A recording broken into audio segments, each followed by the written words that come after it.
আসসালামু আলাইকুম প্রিয় শিক্ষার্থীবৃন্দ, সবাই কেমন আছো? আশা করি তোমরা সবাই খুব ভালো আছো। তোমাদের সবাইকে লার্ন উইথ রাত্রি আক্তার লোপা ইউটিউব চ্যানেলে স্বাগতম। আমি রাত্রি। আজকে আমি তোমাদের মাঝে সরকারি প্রাথমিক বিদ্যালয়ে বৃত্তি পরীক্ষা 2025-এর গণিত পরীক্ষা প্রশ্নপত্র নিয়ে আলোচনা করব।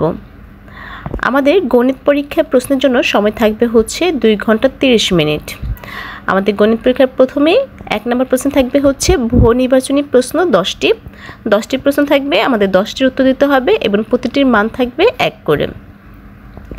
2 নম্বর থাকবে শূন্যস্থান পূরণ 10টি, সেটিও 10টি থাকবে, 10টির মধ্যে 10টির উত্তর দিতে হবে এবং প্রতিটির মান 1 করে, মোট 10টিতে 10 নম্বর থাকবে। 3 নম্বরে থাকবে আমাদের সংক্ষিপ্ত উত্তর প্রশ্ন, 16টি প্রশ্ন থাকবে এবং আমাকে 16টি প্রশ্নের উত্তর দিতে হবে। প্রতিটি প্রশ্নের মান থাকবে 1 করে এবং 16টিতে মোট 16 নম্বর। এরপর আমাদের 4 থেকে 11 নং প্রশ্নের প্রতিটির মান সমান থাকবে, মানে মোট 8 করে নাম্বার থাকবে প্রতিটিতে এবং 8টি প্রশ্নের উত্তর দিতে হবে। 4 নম্বরে থাকবে 4 প্রকার সম্পর্কিত সমস্যা, 1টি প্রশ্ন থাকবে, 1টির উত্তর দিতে হবে। 5 নম্বরে থাকবে লসাগু ও গসাগু সম্পর্কিত সমস্যা, এখানেও 1টি প্রশ্ন থাকবে, 1টি উত্তর দিতে হবে। 6 নম্বরে থাকবে সাধারণ ভগ্নাংশ বা দশমিক ভগ্নাংশ সম্পর্কিত সমস্যা, 1টি প্রশ্ন থাকবে, 1টির উত্তর দিতে হবে। 7 নম্বরে থাকবে গড় সম্পর্কিত সমস্যা, 1টি প্রশ্ন থাকবে, 1টির উত্তর দিতে হবে। 8 নম্বর থাকবে শতকরা সম্পর্কিত সমস্যা, 1টি প্রশ্ন থাকবে, 1টির উত্তর দিতে হবে।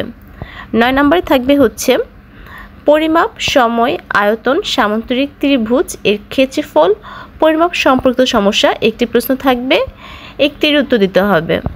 10 নম্বর থাকবে জ্যামিতি সম্পর্কিত নির্দেশনা অনুসারে চিত্র অঙ্কন ও অঙ্কিত চিত্রের বৈশিষ্ট্য লিখন, 1টি প্রশ্ন থাকবে, 1টির উত্তর দিতে হবে। 11 নম্বরে থাকবে উপাত্ত বিন্যস্তকরণ ও জনসংখ্যা সম্পর্কিত সমস্যা, 1টি প্রশ্ন থাকবে, 1টিরই উত্তর দিতে হবে। মানে মোট এখানে আমাদের কোনো বিকল্প থাকবে না, যা থাকবে সেগুলির উত্তর দিতে হবে এবং প্রতিটি নাম্বার থাকবে 8 করে, মোট 8টির প্রশ্ন উত্তরে 64 নাম্বার থাকবে। আমাদের এখানে 4 থেকে 9 এবং 11 নম্বর প্রশ্নের উত্তর প্রদানের ক্ষেত্রে উত্তরপত্রের সমাধান করে দেখাতে হবে। কোনো শিক্ষার্থী যদি উল্লিখিত প্রশ্নপত্রের মধ্যে কোনো প্রশ্নের সমাধান না দেখে শুধু উত্তর লিখলে ওই প্রশ্নের উত্তরে কোনো নম্বর পাবে না। মানে এই উত্তরটা সরাসরি লিখলে হবে না, উত্তরটি কীভাবে হয়েছে এই সমাধানটা আমাদের প্রশ্নের উত্তরপত্রে করে দেখিয়ে দিতে হবে। আশা করি তোমরা বুঝতে পেরেছো গণিত প্রশ্ন প্যাটার্ন কেমন থাকবে। তোমরা যদি বোর্ড বই ভালো মতো পড়ো তাহলে তোমরা অবশ্যই একটি ভালো মার্ক তুলতে পারবে। ধন্যবাদ সবাইকে। Happy reading. আল্লাহ হাফেজ।